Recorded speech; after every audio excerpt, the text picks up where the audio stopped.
Formé sur tout ce qui vous permettra de vous positionner en tant que citoyen responsable au sein de la République démocratique du Congo et vous donner les astuces sur les savoir-faire, savoir-être et savoir-vivre avec vos proches dans la communauté. Et pour ce qui est de notre premier numéro d'aujourd'hui, nous allons parler de l'impôt, du citoyen congolais et de ces structures qui gèrent effectivement ces paiements d'impôts. Pourquoi est-il nécessaire de payer l'impôt? Et pourquoi est-ce que la plupart des Congolais ne payent pas cet impôt exactement? Ce sont les analyses que nous essaierons de faire avec notre invité du jour, Honoré Nkele, qui est président du mouvement Jeunes Conscients du Congo. Et dans ce mouvement Jeunes Conscients du Congo, il sensibilise également les jeunes à pouvoir prendre conscience sur la gestion publique de ces pays dans les jours à venir. Alors, dans cette émission Parlons Éducation aujourd'hui, nous allons aborder ces thèmes sur l'impôt en vous présentant la structure à laquelle nous payons les impôts et en vous sensibilisant au paiement d'impôts. Monsieur Honoré, bonsoir. Bienvenue dans notre émission Éducation et Orientation. Je suis vraiment ravi d'être là encore aujourd'hui dans ce plateau. Et c'est vraiment un plaisir pour moi de partager avec vous ces sujets ce soir. Alors, vous n'êtes pas nouveau dans notre émission, c'est votre deuxième fois de passer avec nous. Nous avions été précédemment avec vous dans l'émission Parlons Éducation que nous avions toujours présentée sur Yousra. Et aujourd'hui, vous êtes avec nous dans l'émission Éducation et Orientation pour parler sur les sujets concernant l'impôt et les citoyens congolais. Pourquoi les citoyens congolais ne payent pas l'impôt? Alors, monsieur Honoré, pouvez-vous brièvement vous présenter en dehors de ce que j'ai dit? Je suis Honoré Kambwa Kele, étudiant à l'université de Kinshasa, précisément à la prestigieuse faculté de sciences sociales, administratives et politiques. Bien évidemment, je suis président de la structure Jeunesse Consciente du Congo, une structure qui a pour vision de démocratiser la science et savoir, tout en faisant connaître aux citoyens congolais leurs devoirs en tant que citoyens. Alors, vous voulez faire connaître aux citoyens congolais leurs devoirs, disons leurs droits aussi, en tant que citoyens. Et aujourd'hui, vous avez choisi de parler de l'impôt. Alors, monsieur Honoré, pourquoi parler de l'impôt dans une émission éducative? Parler de l'impôt dans une émission éducative est très important parce que ça aide aux citoyens congolais à connaître c'est quoi l'impôt, pourquoi l'impôt existe et comment on paye l'impôt. C'est vraiment quelque chose de très important car on est en train d'informer aux citoyens congolais l'importance de l'impôt. Ok. Et nous informons aux citoyens congolais sur l'importance de l'impôt. Nous parlerons d'abord du constat. Quel est votre constat en ce qui concerne l'impôt en République démocratique du Congo? En République démocratique du Congo, je constate que la quasi-totalité des citoyens ne payent pas l'impôt. Et ce simple fait touche même au développement de notre pays. Car dans la définition de l'impôt, on nous dit que l'impôt est une contribution pécuniaire obligatoire que les citoyens versent à l'État pour le développement d'un pays. Mais le cas de notre pays est tellement décevant que je manque même le mot pour expliquer. Alors, il se peut que ces cas est décevant, nous n'avons pas des statistiques précises, mais au moins vous constatez que dans la communauté, la plupart des citoyens ne payent pas leurs impôts. Oui, oui, et c'est premièrement d'abord les citoyens ne payent pas l'impôt parce que je constate qu'il y a un cas de chômage élevé. Et c'est la raison pour laquelle la majorité des citoyens ne payent pas l'impôt. Deuxièmement, il y a le manque des transparences des acteurs politiques envers les citoyens. Et quand les citoyens ne savent pas comment utiliser leurs impôts, les citoyens ont cette manque de confiance. Comment je peux donner quelque chose à quelqu'un que je n'ai pas confiance? Imaginons un peu ces faits. Là, c'est les diagnostics que vous avez faits sur terrain. En tant que jeune qui accompagne les autres jeunes à prendre conscience, vous constatez que sur terrain, les citoyens ne payent pas l'impôt. Et parmi les causes, c'est le manque de confiance. Mais ne pensez-vous pas aussi que ces citoyens sont peut-être sous-informés de ce que c'est que l'impôt et pourquoi devraient-ils payer l'impôt? Oui, c'est là aussi contribue aussi, je devrais même aussi en parler, les manques de la culture fiscale en République démocratique du Congo. La culture fiscale est très mal utilisée, c'est pourquoi la quasi-totalité des jeunes, il y a même je peux dire, sur 100%, 80% ne savent pas à quoi sert cet impôt. Et là, en parlant des jeunes, ça touche effectivement ceux qui sont créateurs d'entreprises. Et en parlant d'impôts, pouvons-nous d'abord commencer par informer à la population c'est quoi l'impôt, où se paye l'impôt en RDC et pourquoi on paye l'impôt? Oui, l'impôt, comme je l'ai dit récemment, l'impôt est une contribution pécuniaire que chaque citoyen est à l'obligation de donner pour le développement de son pays ou pour financer les finances publiques d'un pays. L'impôt, elle est payée selon les catégories. Il y a l'impôt sur les revenus, il y a l'impôt sur les entreprises. L'impôt sur les revenus est un impôt que les salariés payent. Et on appelle ça la retenue à la source. C'est l'employeur qui coupe une partie de l'impôt et à la fin du mois, il paye l'employé. Donc je peux expliquer comment. Donc, vous voulez dire, c'est l'employeur, à la fin du mois, il prend des retenues sur les salaires de son employé et il renvoie à la direction qui collecte les impôts. Exemple, par exemple, je paye quelqu'un 100 000 francs. L'employeur retire 10 000 francs et paye 90 000 francs à l'employé. Et les 10 000 francs sera quoi ici? Transmis au paiement de l'impôt. Il y a l'impôt sur les grandes entreprises, l'impôt sur les entreprises, et eux, ils payent directement à la direction générale des impôts. Et ça se paye directement à la fin, ils déclarent leurs revenus, et ils payent leurs impôts. Il y a l'impôt foncier, qui va de pair avec l'impôt sur le revenu locatif, qui concerne ceux qui ont des maisons, des terrains et des espaces comme ça et tout. Et ils payent l'impôt sur le revenu locatif. Il y a les taxes administratives qui se payent à la DGDA et la TVA qui se paye à la vente des produits. Donc c'est tout le monde qui paye la TVA. Donc selon les classifications que vous avez essayé de donner, nous comprenons qu'il y a une direction générale d'impôts en République démocratique du Congo, dont l'impôt est une contribution de chaque citoyen pour les fonctionnements du trésor public. Et nous savons que la DGI est classée parmi les régies financières au pays, parmi lesquelles nous comptons la DGI, Direction générale des impôts, la Direction générale des douanes et accises, ou DGDA, la Direction générale des revenus administratifs et domaniales, donc la DGRAD, et puis nous avons ces 4 directions. Nous avons aussi la direction générale des impôts, la direction générale des recettes administratives, voilà. La DGDA, la direction générale des douanes et assises. Et il y a comment on appelle ça encore? La DG. Je pense que j'ai cité. Ouais, vous avez cité les 3 régies principaux. Et s'il y a d'autres qui s'ajoutent, par exemple le DGRK.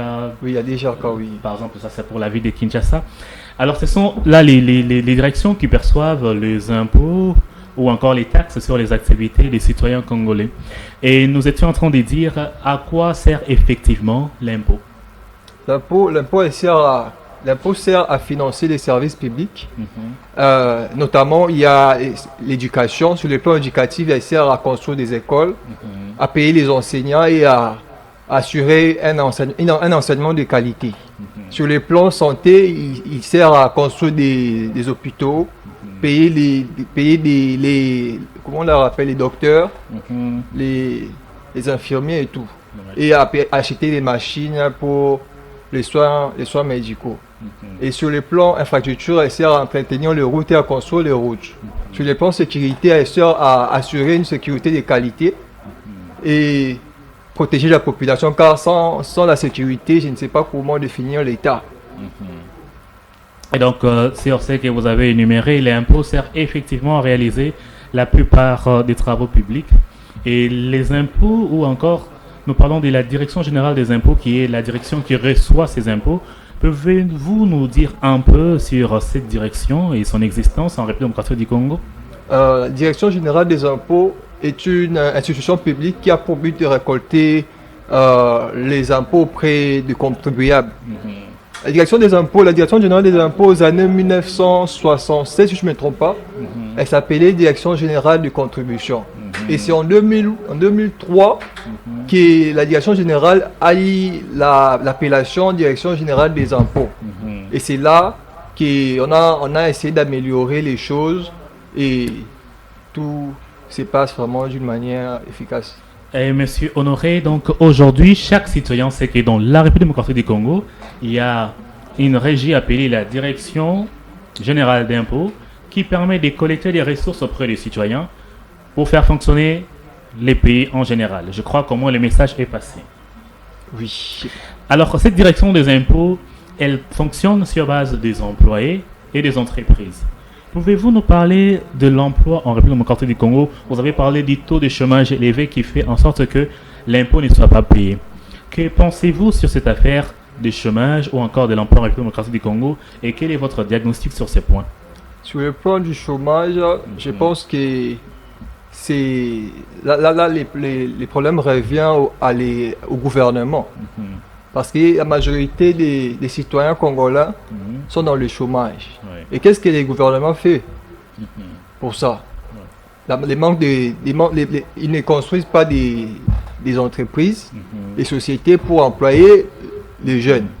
Et la jeunesse aujourd'hui est tellement négligée que je ne sais comment les définir. La jeunesse est tellement négligée que nous ne devons plus attendre. La jeunesse doit se prendre en charge et passer à l'action.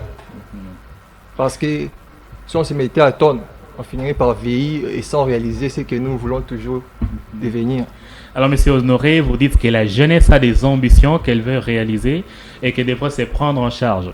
Et cela aussi fait appel à ce que le chef de l'État a mis en place comme programme pour promouvoir l'entrepreneuriat des jeunes pour que cette jeunesse ne soit pas abandonnée, comme vous le dites. Et vous êtes président du mouvement Jeunes Conscients du Congo pour sensibiliser effectivement cette jeunesse à prendre conscience de qui elle est et de pouvoir contribuer. Vous avez parlé de la direction des contributions, donc cette jeunesse devrait contribuer au développement du pays et c'est par là que nous voyons les côtés création des entreprises et l'entrepreneuriat. Alors comment synthétisez-vous les concepts de l'impôt liés aux entreprises?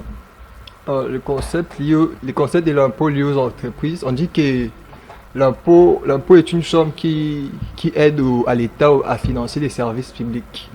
Quand on parle des services publics, même on parle sur le plan infrastructure. Et pour construire des entreprises, des sociétés, il faut passer sur le plan infrastructure, construire et tout. Et pour ça, il faudrait avoir un budget. Pour avoir ce budget, il faudrait que les citoyens payent l'impôt. Et si l'impôt était respecté en République démocratique du Congo, je pense que notre pays serait moins dépendant de l'extérieur et on sera très, très efficace côté social et tout. Donc l'impôt par les entreprises, cela implique la production, la taille, les activités qu'ils tiennent au quotidien. Nous savons que la Direction générale des impôts ici à Kinshasa a diverses branches qui s'occupent de chaque catégorie d'entreprise. Pouvons-nous commencer d'abord par dire comment est-ce qu'on s'enregistre pour avoir son numéro d'impôt et devenir contribuable? Pour s'enregistrer, il faudrait passer à la DGI et c'est par là qu'on vous remettra un formulaire pour remplir votre identité. Et après ça, on va vous remettre un numéro d'impôt. Et c'est par là que quand vous aurez votre numéro d'impôt, c'est par là qu'on va vous reconnaître comme étant contribuable fiscal. Et après ça, vous êtes reconnu et vous pouvez commencer à venir payer votre impôt selon l'échéance donnée. Donc, nous avons l'impôt pour les personnes physiques. Nous avons aussi l'impôt pour les personnes morales, selon qu'on les classifie dans la création d'entreprises ou encore dans les statuts des entreprises. Et pour les personnes physiques, c'est par exemple ces employés. Nous voyons avec l'achat des passeports actuellement, il est exigé à chaque personne de pouvoir avoir son numéro d'identification fiscale, ce qu'on appelle les NIF ou encore communément le numéro d'impôt. Et cette affaire du passeport a permis à presque chaque citoyen, même ceux qui sont dans le chômage, d'avoir leur numéro d'impôt qui, à la longue, nous espérons qu'ils seront contribuables. Et pour les entreprises ou encore les employés, c'est l'employeur qui a créé son entreprise et qui réfère ses employés à la direction générale des impôts et aussi obtiennent leur numéro d'impôt pour commencer à verser leurs contributions à la direction. Et nous avons pour les entreprises sont des personnes morales et ces personnes reçoivent des documents à la création de ces entreprises. Là, nous parlons de la formalisation ou encore les domaines de l'informel. Dans notre pays, nous avons les entreprises qui évoluent dans l'informel et dans l'informel. Et ces entreprises qui évoluent dans l'informel ont besoin d'être accompagnées pour être formalisées, avoir un statut juridique compétent qui leur permet d'avoir des documents d'identification nationale, leur RCSM, qu'on appelle le registre des commerces et crédits immobiliers. Et dès qu'ils ont ces documents, ils peuvent se présenter alors à la DGI. Vous vous rappelez actuellement le guichet unique a été mis en place pour permettre effectivement à ces entreprises de pouvoir obtenir tous les documents dès leur création. Donc, ceux qui sont dans l'informel, quand ils viennent se formaliser, à partir du guichet unique de création des entreprises en République démocratique du Congo, ils reçoivent leur numéro de registre des commerces, leur numéro d'impôt, leurs différentes affiliations, et c'est par là qu'ils deviennent identifiés comme contribuables à la Direction générale d'impôts pour commencer à payer cet impôt. Je pense que cette procédure a été clarifiée pour permettre à ces publics jeunes et entrepreneurs qui nous écoutent en ces jours, enfin de se comporter comme contribuables au sein du pays. Alors, Monsieur Honoré, que pensez-vous que ces citoyens manquaient pour devoir avoir leur numéro d'impôt? Reprenez un peu la question. Pensez-vous que ces citoyens n'avaient pas l'information, n'avaient pas cette connaissance que nous venons de partager? Que pensez-vous qui l'empêchait de pouvoir avoir son numéro d'impôt? Comme je vous l'avais dit, je vous ai dit récemment que la culture fiscale elle est moins utilisée en République démocratique du Congo. Et c'est la raison pour laquelle même la majorité des Congolais ne savent pas à quoi sert l'impôt et comment elle est utilisée. C'est la raison pour laquelle, étant médecin de la société politologue, je me suis dit d'en parler aujourd'hui dans la télévision pour expliquer aux citoyens congolais. Et c'est une façon aussi même de sensibiliser, à informer les citoyens congolais que c'est en payant l'impôt que nous contribuons au développement de notre pays. Alors, pour ces entreprises dont nous venons de donner les détails qui se formalisent, où pensez-vous qu'ils doivent aller payer leurs impôts?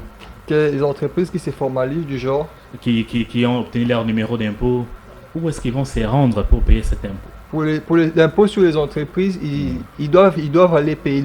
L'impôt sur les entreprises se paye à la Direction générale des impôts. C'est là qu'ils sont censés aller payer. Oui, nous rappelons que la Direction générale des impôts dispose de diverses branches pour ces entreprises.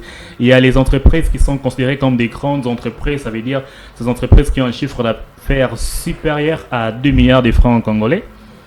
Et avec ces entreprises, ils sont gérés par la direction des grandes entreprises à la DGI. Nous avons les moyennes entreprises qui sont compris entre 80 millions de francs congolais à 2 milliards de francs congolais et sont gérées par les centres d'impôts qui sont des centres d'encadrement fiscal structurés où ils vont faire les déclarations, les contrôles, les paiements obligatoires. Et nous avons aussi les petites entreprises qui ont une production entre 10 millions et à 80 millions de francs congolais et sont gérées par les centres d'impôts synthétiques. Et leur régime fiscal est simplifié. Ils payent 1% ou 2% selon leur activité. Nous avons aussi le classement des micro-entreprises qui ont un chiffre d'affaires inférieur à 10 millions de francs congolais. Ils sont toujours suivis par les centres d'impôts synthétiques avec des déclarations annuelles aussi simplifiées. Nous rappelons que l'impôt se touche à tout, comme vous avez parlé, aux véhicules, aux personnes, à toutes choses. Et nous constatons qu'après cette information, une partie de la population sera quand même mobilisée à devoir payer les impôts. Monsieur Honoré, que dites-vous à propos des tracasseries, des entreprises qui ouvrent et qui ferment parce qu'ils payent des impôts exagérés? Les gouvernements devraient savoir un peu comment gérer ces entreprises. Parce que l'impôt se paye, ceux qui gagnent beaucoup payent beaucoup et ceux qui gagnent peu payent peu. Savoir un peu comment balancer les trucs. Sans pourtant toutefois oublier que les impôts sont fixés par rapport au pourcentage imposé sur le bénéfice que fait ces entreprises. Oui. Alors, si nous devrions parler aujourd'hui de la jeunesse consciente du Congo, comment présentez-vous cette structure à la République tout entière qui nous suit en ces moments? Nous savons que nos téléspectateurs ont encore des questions sur ces sujets d'impôts, mais nous y reviendrons dans quelques instants. La jeunesse consciente du Congo, JCC existe parce qu'il y a de nombreux défis auxquels le Congo confronte et dans le manque de conscience des citoyens. Beaucoup de citoyens ne savent pas comment parler, ne savent pas leur devoir étant citoyen, ils ne savent même pas la Constitution. Et étant étudiant, on est appelé à identifier les problèmes et tout en apportant des solutions. On a remarqué que dans le média, les acteurs politiques parlaient plus sur l'économie, mais l'éducation était un peu rejetée. Et mes amis et moi, nous se sommes dit commencer à rassembler quelques citoyens qui ne connaissent pas leur devoir, leur rôle dans la société, leur parler de la Constitution, leur parler de leurs droits, de leur faire connaître comment un citoyen doit vivre dans la société. Ouais. Et là, ce sont les bases en fait qui ont généré la création de ces mouvements Jeunes Conscients du Congo. Alors, comment présentez-vous ces mouvements en bref? Ces mouvements Jeunes Conscients du Congo. Avez-vous une structure quelconque que vous avez déjà mise en place? Comment elle fonctionne? Comment est-ce que les personnes vous rejoignent? Comment vous touchez les jeunes? Quels sont les mécanismes que vous utilisez pour effectivement sensibiliser la jeunesse sur ses droits? La structure Jeunesse Consciente du Congo est une structure qui a pour vision de démocratiser la science, les savoirs pour les citoyens congolais qui ne connaissent pas leur rôle, leur devoir. Et en dehors de ça, nous organisons des formations gratuites à l'université de Kinshasa pour informer les citoyens, leur former et faire d'eux des citoyens complets. Ouais. Parce que aujourd'hui, je passe à la télévision pour aussi informer les citoyens en leur faisant connaître l'importance de l'impôt et pourquoi nous devons payer l'impôt et comment il est utilisé au service public. Et c'est vraiment ça, un peu en grosso modo, comment je pourrais expliquer. Vous avez évoqué un grand point, comment l'impôt est utilisé dans les services publics. C'est dans nos passons, c'est la réticence de certains citoyens à ne pas le payer, comme vous avez évoqué au départ. Alors, Jeunes Conscients du Congo fonctionne sur une chaîne WhatsApp. Comment s'est fait l'intégration pour vous rejoindre? Premièrement, pour rejoindre la structure Jeunes Conscients du Congo, nous avons créé une page sur Facebook, sur WhatsApp et sur Instagram. Si vous entrez, vous frappez Jeunesse Consciente du Congo RDC, vous verrez nos publications, tout ce que nous faisons et notre idéologie, notre vision. Et si vous vous sentez intéressé, vous pouvez nous rejoindre. Nous le faisons d'abord sur les campus Uniki. Et avec les temps, nous pourrons savoir comment déplacer dans les circonscriptions différentes. Ouais. Alors cette structure, nous rappelons qu'elle a été mise en place par Monsieur Honoré Nkele. Alors Monsieur Honoré Nkele, pouvez-vous vous présenter à notre public en lui disant votre vision d'avenir pour la République démocratique du Congo? Parler de ma vision République démocratique du Congo. Étant président de la Jeunesse Consciente du Congo, je rêve d'un Congo meilleur, d'un Congo où chaque jeune a sa place, d'un Congo où chaque jeune a cette autorité-là de dire quelque chose et cette chose est respectée. C'est ça. Et en République démocratique du Congo, nous constatons que c'est la jeunesse qui est négligée. C'est pourquoi il faudrait vraiment insister sur la jeunesse. Nous devions se prendre en charge. Alors votre message à la communauté est que cette jeunesse qui est négligée n'est pas du tout seule. Il y a des jeunes au sein de la communauté qui ont de la vision pour rassembler les autres jeunes et les mettre sur le droit chemin. Alors, Monsieur Honoré, nous allons revenir un tout petit peu sur notre sujet de l'impôt. Comment s'est fait l'usage de ces fonds qui sont collectés des entreprises par l'État? Vous avez donné l'importance, c'est pour construire et tout cela, mais à l'état actuel, qu'est-ce que vous constatez en République, de sorte à motiver encore ces publics à devoir continuer à faire ces contributions auprès de la direction des contributions qui était appelée dans les temps, comme vous l'avez dit, aujourd'hui DGI? En République démocratique du Congo, nous constatons que c'est cette contribution que les citoyens font pour payer l'impôt et comme si on contribue à la corruption. Parce que nous voyons que la corruption, les taux de la corruption, en venant même ici sur cette chaîne, j'ai vu une publication où on disait qu'il y a un monsieur qui a fait un détournement de 18 millions à l'OCC, j'étais à l'OCC. Et je me suis mis à rire. Comment un pays comme la RDC, la corruption devient comme une chanson. Et chaque jour, il y a des taux de corruption. Imaginez maintenant les niveaux de la corruption de notre pays et les citoyens. Comment les citoyens peuvent faire confiance à un État où la corruption est devenue comme une chanson? Alors devrions-nous nous attarder à laisser nos yeux aveuglés par cette corruption et nous dire que nous n'allons pas contribuer à notre pays, ou y a-t-il des voies de sortie pour que ces citoyens soient vraiment contribuables comme il est appelé?